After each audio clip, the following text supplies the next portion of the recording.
বাজার ভাই মোটামুটি 600-650 টাকা কিনন যায়। হ্যাঁ 600-650 টাকা কিনা যায়, আর বেচবার গেলে 700 করে বেচন যায়।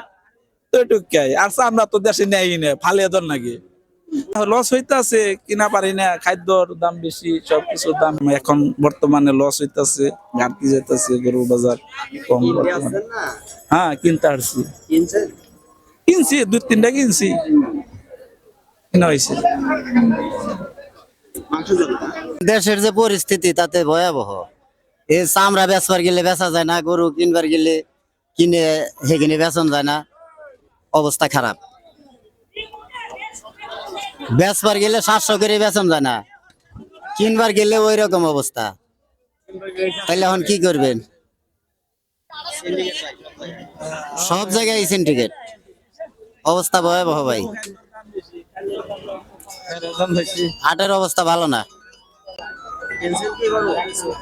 কিনছি ভাই,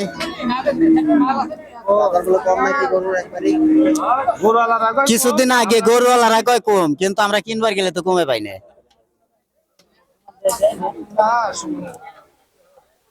দাম বেশি, পেঁয়াজের দাম বেশি, খালি গরুই নেয় না, তাহলে কিন্তু কইবেন না।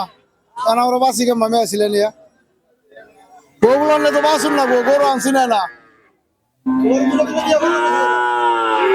দুটো দিলে বিয়ে করছে কামের জন্য, গরু বছর পালন লাগে, তো এই গরু খামারে নেই না। গরু কতগুলো নিয়ে আসছিলেন? গরু নিয়েছি 10টা। বিয়ে কিনে করছেন? না বিক্রি করি নাই, খালি হস্তা পায়। সবাই তো বলতেছে লস দিয়ে বিক্রি করতেছে। লস গেলে তো তাও দিতে মেলা মেলা লস যায়, 2-1টা তো না।